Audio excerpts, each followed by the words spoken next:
Saya punya pikiran yang bagus, Mas. Saya takut kita melebihi batas, katanya tiba-tiba. Sama dok, kalau begitu saya pamit sekarang. Aku tersenyum, ia menunduk. Aku berdiri sambil membawa ponsel dan dokumen yang diberikan oleh Dokter Mirsa. Aku pamit. Kulirik Dokter Mirsa tersenyum melihatku beranjak. Kubalas senyumnya. Aku meninggalkan ruangan.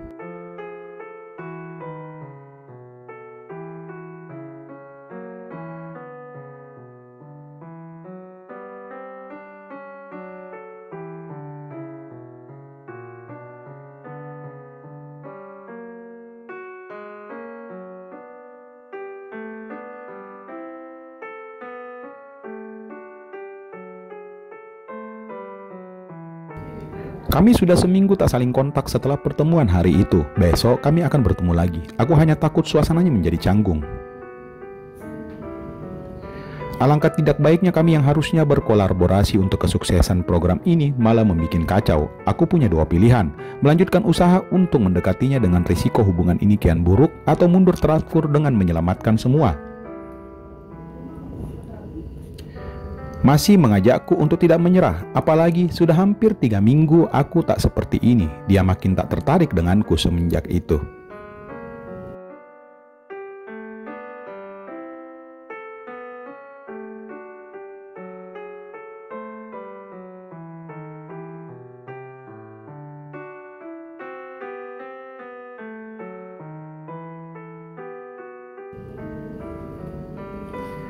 Besok saya langsung ke lokasi ya Mas, soalnya ada perlu dulu. Langsung koordinasi sama Mas Yogi ya. Pesan dari Dokter Mirsa malam itu terasa berbeda, agak kaku dan terasa menjauh. Aku menghargai keputusannya.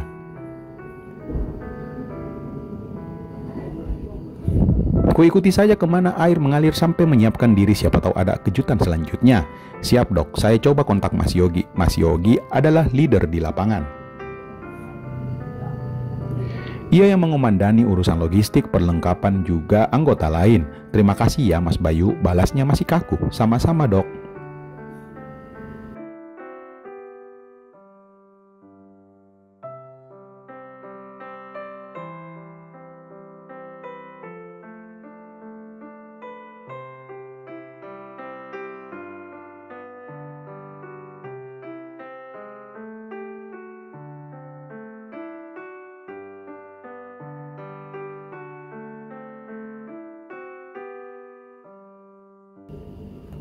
Aku tiba di lokasi bersama rombongan dan tak melihat Dokter Mirsa di sana. Kata Mas Yogi, mungkin dia akan terlambat. Ada urusan dulu katanya.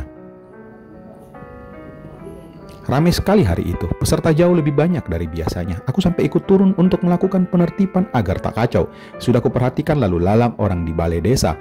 Hingga menjelang istirahat siang baru aku sadar bahwa Dokter Mirsa telah tiba. Ia terlihat sedang berbincang dengan kepala desa. Aku menyapanya dengan senyuman, berusaha untuk mencairkan hubungan kami. Ia membalas dengan sedikit berbeda dari biasanya, tapi sungguh tetap manis sekali.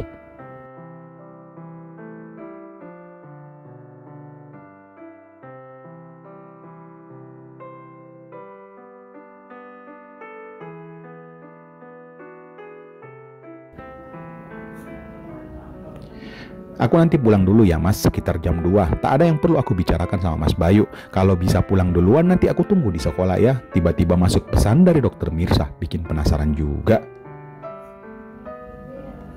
Kalau soal program tentu bisa dibicarakan di sini. Kalau ini soal kejadian minggu lalu, aku harus menyiapkan diri untuk kemungkinan terburuk. Tapi aku tak bisa membayangkan apa itu.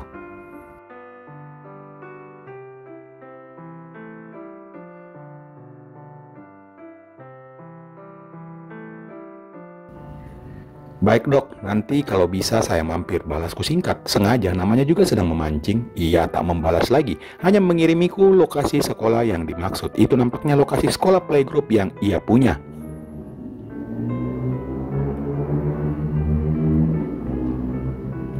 Dengan asumsi 1 jam perjalanan dari sini ke sekolah tersebut, paling tidak baru akan sampai jam 2. Jam segitu sekolah jelas sudah bubar, tapi tak tahu juga ada ruangan apa aja di sana. Siapa tahu itu juga kantor yang diisi oleh para guru. Aku sudah tak fokus, pikiranku hanya tertuju pada Dokter Mirsa. Ia sudah pergi dari setengah jam yang lalu. Aku akhirnya memutuskan untuk pamit kepada Mas Yogi dengan dalih ada urusan lain.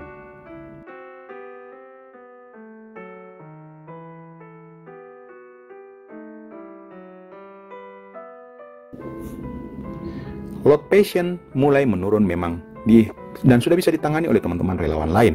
Aku cabut dengan pikiran tak karuan. Karena diantar oleh supir kantor, aku meminta diturunkan di dekat lokasi yang dimaksud oleh Dokter Mirza.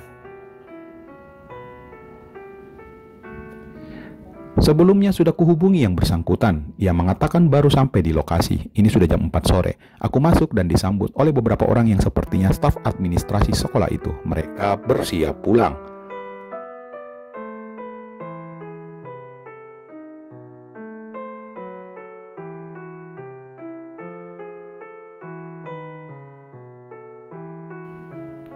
Aku dipersilahkan untuk menunggu di ruang tamu. Dokter Mirza masih sholat katanya. Satu persatu pun mereka pulang. Sorry mas, tadi sholat dulu, ujarnya. Nggak apa dok, santai aja. Aku deg-degan sekali sampai tak tahu mau berkata apa. Di ruangan saya aja mas, ajaknya. Aku mengikuti langkah.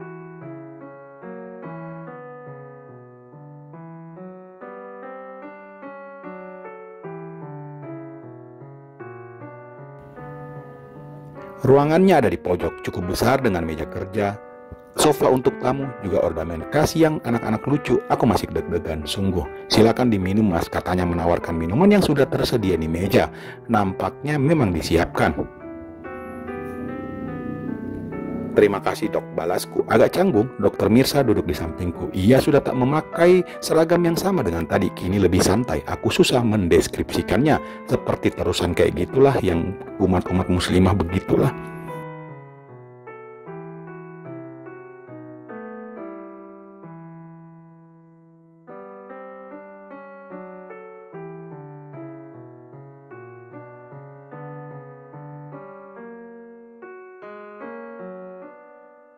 Itulah. Jilbab yang dia pakai pun sederhana, tak seribet tadi. Aku mau membahas apa yang kita lakukan minggu lalu mas, katanya tanpa basa-basi. Loh, kita sudah melakukan apa minggu lalu dok? Bukannya cuma ngobrol, jawabku. Ia menghela nafas dalam sekali. Obrolan itu yang akan kita bahas, jawabnya singkat. Silahkan dok, aku deg-degan. Ia kembali dengan nafas panjang. Saya dari keluarga terpandang. Suami saya seorang dokter yang terkenal. Kegiatan saya juga banyak sekali, mau itu bisnis maupun sosial. Saya dikenal banyak orang, tapi mungkin kamu tahu setelah banyak ngobrol kalau ada yang kurang di hidup saya. Nggak usah disebutkan itu apa. Jadi saya mau tanya, kalau saya seperti itu apa resikonya? Katanya panjang lebar dengan nafas tak teratur. Aku kaget, ia begitu spontan tanpa tenengan-ingaling. Aku tak memperkirakan secepat ini.